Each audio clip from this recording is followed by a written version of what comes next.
Alright, what is up? Wild Runs here. Today I am actually filming from the middle of Thailand in an area called Ao Nang. It's a really cool place. I've had some amazing times in Thailand, but I've actually gotten pretty sick while I've been traveling, which seems to be inevitable every time I travel. But that doesn't really matter. Today we're going to be talking about, is Anthony Barela going to be one of the greats for the 2024 season? And what felt like one of the best tournaments in recent history as far as a compelling viewing experience. We had some amazing stuff from FPO with Evelina totally showing up the whole division, who we know has had some major confidence cracks, at least in the past, but maybe that'll be a thing of the past with her amazing confidence in the final round, which leads me to Anthony Barela, another player that has had so many bad runs of it in final rounds, and it just seems like he could just not focus enough, get enough good drives, good putts in those final moments to really cement himself as one of the great players in the division. But with the chess.com Invitational coming to a close, we finally get to see what Anthony Barela is truly capable of. Now, it was definitely not all perfect from start to finish. There were some bad moments, with 5 missed circle 1 putts, a double on hole 18 in round 1, and a double on hole 17 in his final round. But those moments clearly were few and far between, with a very good birdie percentage. And even though his final round wasn't the best, with only 5 under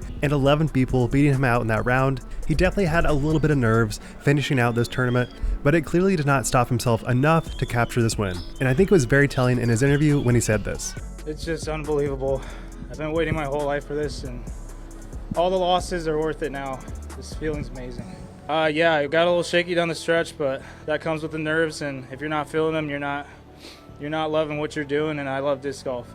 So clearly he cares so much about disc golf right now, and I think while he may have had moments in the past where he was just very frustrated with himself and really down on himself with his lack of confidence in these final round moments, it clearly seems like those moments are a thing of the past, at least somewhat, because he has finally got the monkey off his back. He is no longer worried about getting that first win, and now he can truly do whatever he wants. And if you look back at his history, it really is astounding how close he was to so many different wins. Obviously, we know about European Open and like the 5 OB throws, but that was just a singular moment. There are so many other moments where he almost won. If you think about last year, the very first tournament, LVC, he actually had a good go of it. It wasn't terribly close at the end of it, but it did look like he might have a potential to win. And then a few other tournaments you might have forgotten about. Music City Open, 2nd place. OTB 2nd place. We obviously know Simon was crushing, but Anthony Barela was right behind him. And then another event that you may have forgotten about, Worlds. He actually finished 2nd at Worlds last year.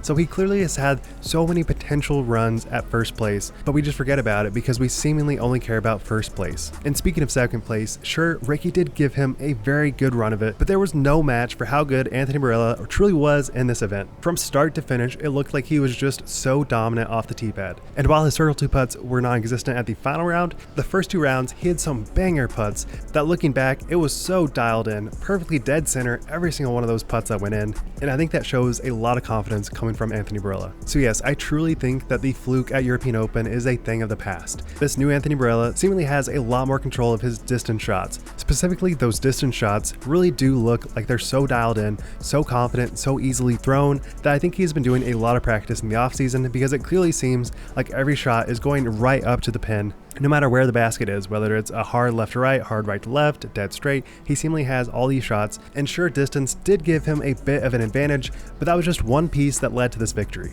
So I think the days of Anthony Barela throwing wild shots are a thing of the past. Now, are we going to see those wild shots again in the future? Probably, at least to some degree. But I think the amount of wild shots will definitely go down, because it seems like he has a lot more control and he's a little bit less worried about just ripping as hard as he possibly can and more about finessing a shot. And what I think is so spectacular is that he has those mid-range 250 to 300 foot shots dialed in. So when everyone's struggling to get close to the pin, he's just throwing a mid, kind of like Drew Gibson, and that really does allow him to not have to worry about distance control nearly as much, because he knows he can throw his mid-range exactly where he wants it to, and that will make a big difference when he's worrying about stress, especially in these final rounds. So overall, is Anthony Barela going to be a top-tier elite player for this 2024 season?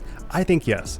I think it is definitely shown in his confidence that he has what it takes to win event after event. Now, it is definitely hard to say that he'll be MVP, because I think Ricky might have that locked down, because he was definitely looking very good as well. With just a couple of missed putts and unlucky rollaways, he almost had the win. But I do think if Anthony Barela has these consistently good distance drives that feel so incredibly controlled, then he will take down a couple more events this year, if not more. So with that said, what do you guys think? I would love to know. Obviously, I know this is probably not the best video. I am kind of rushing. I'm in 94-degree heat and I feel like garbage, but I had to make a video because I really thought this first event was just so electric. Feeling a little bit better than I was yesterday. I felt terrible yesterday. So Hope you guys enjoyed this video.